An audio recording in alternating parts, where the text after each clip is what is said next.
नमस्कार विद्यार्थी मित्रांनो, मी निलेश विखे योनास अकॅडमीच्या ऑनलाईन प्लॅटफॉर्मवर आपलं सर्वांचं स्वागत करतोय. विद्यार्थी मित्रांनो, एथिक्स नीतिशास्त्र विषयातील आणखी दोन संकल्पना ज्या विद्यार्थ्यांना वारंवार कन्फ्युज करतात त्या म्हणजे काय? आचारसंहिता, इंग्लिशमध्ये त्याला म्हटलं जातं कोड ऑफ कंडक्ट, आणि नीती संहिता ज्याला इंग्लिशमध्ये म्हटलं जातं कोड ऑफ इथिक्स. काय फरक आहे दोन्ही टर्ममध्ये, दोन्ही संकल्पनेमध्ये? आपण एका एक्झाम्पल मधून समजून घेऊया. लक्षात असू द्या, तुम्ही एका ऑफिसमध्ये काम करतात आणि त्या ऑफिसचा नियम काय म्हणतोय की तुम्हाला तुमच्या वस्तूच्या व्यतिरिक्त जर इतर कुठली वस्तू सापडली तर तुम्ही ती ऑफिसमध्ये जमा करावी. तर हा एक नियम आहे तुमच्या ऑफिसमधला. म्हणून काय झालं, एकदा तुम्हाला एक अशी वस्तू सापडली, म्हणजे पाकिट मानून चला, जे तुमच्या कलिगचं असू शकतं, तुमचा जो कर्मचारी होता त्याचं असू शकतं. तर ते सापडलं तेव्हा नियमानुसार तुम्ही ते ऑफिसला दिलं, म्हणजे तिथे नियमाने तुम्ही वागलात. पण एकदा काय झालं की तुम्ही ऑफिसला जाता रस्त्यात आणखी तुम्हाला वॉलेट सापडलं, पाकिट सापडलं. मग अशा वेळेस तिथं तर कुठला असा नियम नव्हता की बाबा तुम्हाला जर एखादी वस्तू जर सापडली तर ती तुम्ही परत करावी. कुणाला परत करावी हेही नाही माहित, पोलिसांना द्यावी की स्वतः मी घरी घेऊन जावं, असा कुठलाही नियम नाहीये. पण अशा परिस्थितीत मग तुम्ही सत्सद विवेक बुद्धी तुमची काय म्हणतं की बाबा ते पाकिट मी माझ्याकडे ठेवणं योग्य आहे का?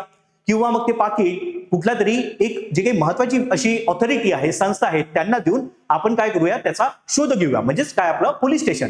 तर मग लक्षात येते का तुम्हाला, इथे दोन सिच्युएशन आहे जिथे तुम्हाला दोन वेगवेगळ्या क्षणी पाकिट सापडलं. ऑफिसमध्ये पाकिट सापडलं, इथे रस्त्यात पाकिट सापडलं.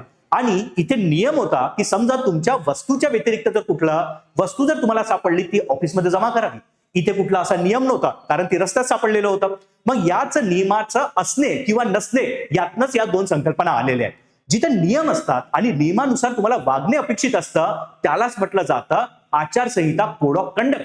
आणि जिथे नियम नसतात पण त्या परिस्थितीत तुम्ही तुमच्या सत्सद विवेक बुद्धीने काय योग्य कृती असेल त्या परिस्थितीत त्यानुसार जेव्हा तुम्ही वागता त्यालाच म्हटलं जातं कोड ऑफ इथिक्स, म्हणजेच आपल्याला नीती संहिता. करेक्ट, त्यालाच नीती संहिता म्हटलं जातं, कोड ऑफ इथिक्स असं म्हटलं जातं. म्हणजेच काय, नियम असणे आणि नसणे यातनच या दोन टर्मिनॉलॉजीज किंवा दोन संकल्पना अस्तित्वात येतात. कळालं का तुम्हाला? सोप्या भाषेत मी समजून सांगायचा प्रयत्न करतो आहे की इथे जिथे नियम आहे त्या नियमानुसार जेव्हा तुम्ही वागता त्याला आपण काय म्हणतो, कोड ऑफ कंडक्ट किंवा आचारसंहिता. आणि जिथे नियम नसतात पण सत्सद विवेक बुद्धीने काय करणे योग्य आहे असा जो काही तुमचा विचार आहे किंवा त्यानुसार जेव्हा तुम्ही वागता त्यालाच म्हटलं जातं कोड ऑफ इथिक्स, म्हणजे नीती संहिता. तर मग या दोन टर्म मधला फरक तुम्हाला या एक्झाम्पल मधनं समजलेला असेल. आता आपण चार्टच्या माध्यमातून काही महत्वाचे असे पैलू आहे त्याच्याच आधारे या दोन मध्ये कंपॅरिझन करणार आहोत. तर पहिला जो पैलू आहे तो म्हणजे अर्थ. तर आता प्रशासनाच्या दृष्टिकोनातनं त्याचा अर्थ काय असतो ते पहिले समजून घ्या. प्रशासनाच्या दृष्टिकोनातनं अधिकाऱ्याने काय करावे काय करू नये हे सांगते काय, आचारसंहिता. कारण काय, आचारसंहिता म्हणजे कुठल्याही ऑफिसर जेव्हा एखाद्या ऑफिसमध्ये काम करतो तेव्हा तिथे काही रूल्स असतात, रेग्युलेशन्स असतात, नियम असतात. मग काय करावे व काय करू नये, डूज अँड डोंट, यालाच आपण काय म्हणतो, कोड ऑफ कंडक्ट. पण मी जर नीती संहिता, कोड ऑफ इथिक्स हे समजून घेतो तर अशा वेळेस अधिकाऱ्याने नैतिक दृष्ट्या काय योग्य आहे हे सांगते. नैतिक दृष्ट्या तिथे काही नियम नव्हता, मग तुमच्या सत्सद विवेक बुद्धीने नैतिकतेने काय करणे योग्य आहे. तर अशा वेळेस जेव्हा तुमची वागणूक असते त्यालाच आपण काय म्हणतो, नीती संहिता असं म्हणतो. पुढे स्वरूप कसं असतं तर नियम आधारित आहे. कोड ऑफ कंडक्ट मध्ये नियम असतात, आचारसंहितेत नियम असतात आणि त्यानुसार वागणे अपेक्षित असतं. पण तुमचं इथे स्वरूप हे मूल्य आधारित असतं. मूल्य म्हणजे काय, चांगली मूल्य, मूल्य हे चांगलीच असतात. मग मूल्य हे कुठलं तर तुमचे सद्भावना, करेक्ट, तुमचा न्याय, समता, असे मूल्य. त्यानुसार जेव्हा तुम्ही वागता नियम नसतानाही, याला म्हटलं जातं नीती संहिता. पुढे जर मी उदाहरण जर बघतो तर एआयचं उदाहरण आपण घेतलेलं आहे इथे, आर्टिफिशियल इंटेलिजन्स. त्यामध्ये बघा की सेवा नियमानुसार मनाई असल्यास अधिकाराने गोपनीय शासकीय माहिती बाह्य एआय साधनाला देऊ नये. समजा तुम्ही ऑफिसमध्ये काम करत आहात आणि ऑफिसची काही गोपनीय माहिती आहे, तुम्ही एआय ला देऊन त्यावरनं स्वतःसाठी काही जर तुम्ही चार्ट वगैरे बनवण्याचा प्रयत्न करत असाल, पण ती गोपनीय माहिती कुणाला देऊ नये असा तिथे नियम आहे. आणि जर तुम्ही ते देत नसाल याचा अर्थ तुम्ही काय आहे, कोड ऑफ कंडक्ट म्हणजे आचारसंहितेचं पालन केलं आहे.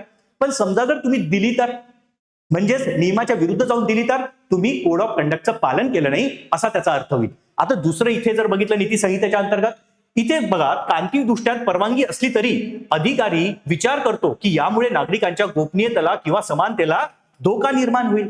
इथे तुम्हाला असा काही नियम नाही आहे की ती माहिती तुम्ही जे काही एआय प्लॅटफॉर्म वगैरे असतात त्यांना द्यावी की नाही द्यावी. म्हणजे नियम नसल्यावरही तुम्ही जेव्हा विचार करता की खरंच मी ही जर माहिती एआयला दिली तर कदाचित लोकांची पर्सनल माहिती एआय कडे जाईल आणि त्याचा दुर्वापर होऊ शकतो, त्याचा गैरवापर होऊ शकतो. म्हणून तुम्ही ती देत नाही कारण तुम्ही तिथे नैतिक दृष्ट्या विचार करता. तर याला म्हटलं जातं नीती संहिता. पुढे मुख्य भर कशावर आहे? नियमांचे पालन करण्यावर. इथे मुख्य भर कशावर आहे? तुमचं अंतःकरण, नैतिक मूल्य, सत्सद विवेक बुद्धी, काय योग्य काय अयोग्य, नियम नसतानाही कसं वागावं, कसं नैतिक असं वर्तन करावं, यावर इथे भर असतो. मुख्य प्रश्न काय आहे इथे की हे करण्यास परवानगी आहे का?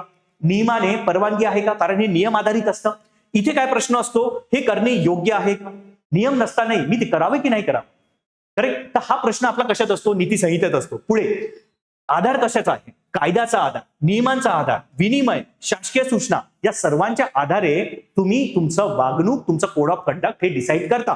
पण नीती संहितेच्या अंतर्गत सचोटी, निष्पक्षता, करुणा भावना, सार्वजनिक हित अशासारखं मूल्य जे नियम नसतानाही तुम्हाला मदत करतात योग्य वर्तन करण्यासाठी, यालाच आपण नीती संहिता म्हणतो. पुढे उल्लंघन केल्यास काय होतं? शिस्तभंगाची कारवाई होऊ शकते. समजा जर तुम्ही नियमाने वागले नाही, उल्लंघन केलं, शिस्तभंगाची कारवाई तुमच्यावर होणार. पण समजा इथे उल्लंघन केलं तर नियमभंग नसला तरी नैतिक दृष्ट्या चुकीचे ठरू शकतं. इथे कुठली पनिशमेंट जरी नसली तरी ते नैतिक दृष्ट्या चुकीचे ठरतं. वॉलेट तुम्ही घरी घेऊन गेलात, याचा अर्थ काय झालं? अपरिग्रह. जैन फिलॉसॉफी नुसार अपरिग्रह म्हणजे दुसऱ्यांच्या गोष्टी आपल्याकडे ठेवणे, याला अपरिग्रह म्हटलं जातं आणि ते नैतिक दृष्ट्या काय आहे? चुकीचं आहे. तर हे आहे काही महत्वाचे पैलू आणि त्याच्याच आधारावर आपण आचारसंहिता म्हणजे कोड ऑफ कंडक्ट आणि नीती संहिता कोड ऑफ इथिक्स या दोन्हीमधला फरक समजून घेतला आहे. मुख्य परीक्षेमध्ये समजा जर तुम्हाला असा प्रश्न आला की आचारसंहिता आणि नीती संहिता यामध्ये फरक सांगा, तर तुम्ही या टेबलच्या आधारे याच गोष्टी जरी लिहिल्या तुम्हाला योग्य ते मार्क मिळणार. सोप्या भाषेत मी तुम्हाला या दोन्ही टर्म मधला, दोन्ही संकल्पनेमधला फरक सांगण्याचा मी प्रयत्न केलेला आहे. होप करतो की तुम्हाला या संकल्पना समजल्या असतील. विद्यार्थी मित्रांनो, अशा संकल्पनेच्या आधारे आपण एक नवीन बॅच लॉन्च केलेली आहे, इथिक्सची बॅच, नीतिशास्त्र विषयाची बॅच. जर तुम्हाला ही बॅच जॉईन करायची असेल तर एओन अकॅडमीचा अप्लिकेशन आपल्या डिस्क्रिप्शन बॉक्समध्ये लिंक दिलेली आहे, तिथून तुम्ही डाउनलोड करू शकता आणि या बॅचला जॉईन करू शकता. ही बॅच अत्यंत माफक दरात तुमच्यासाठी उपलब्ध आहे. तर या बॅचला तुम्हाला जर आणखी जाणून घ्यायचं असेल की या बॅच बद्दल, तर तुम्ही मला माझ्या पर्सनल नंबरवर कॉल करू शकता. माझा नंबर आहे 9403692940. तुम्ही या नंबरवर कॉल करा आणि या बॅच बद्दल आणखी माहिती मिळवू शकता. या बॅच मध्ये भरपूर गोष्टी मी तुम्हाला दिलेल्या आहेत. आपल्याला नोट्स अवेलेबल होतात, ARC रिपोर्टच्या नोट्स मी अवेलेबल करून दिलेल्या आहेत, तसंच आन्सर रायटिंग प्रॅक्टिस वगैरे या सगळ्या गोष्टी मी या बॅचमध्ये तुमच्याकडनं करून घेणार आहोत. विद्यार्थी मित्रांनो, असाच आपला एक ग्रुप आहे ज्यामध्ये आपण काय करतो की इथिक्स संदर्भात ज्या महत्वाच्या नोट्स असतात त्या आपण विद्यार्थ्यांसोबत शेअर करतो. ओपन चॅनल आहे, टेलिग्राम चॅनल. जर हे टेलिग्राम चॅनल तुम्हाला जर जॉईन करायचं असेल, ज्याचं नाव निलेश सर इथिक्स म्हणून आहे, टेलिग्रामला तुम्हाला ते पाहायला मिळणार.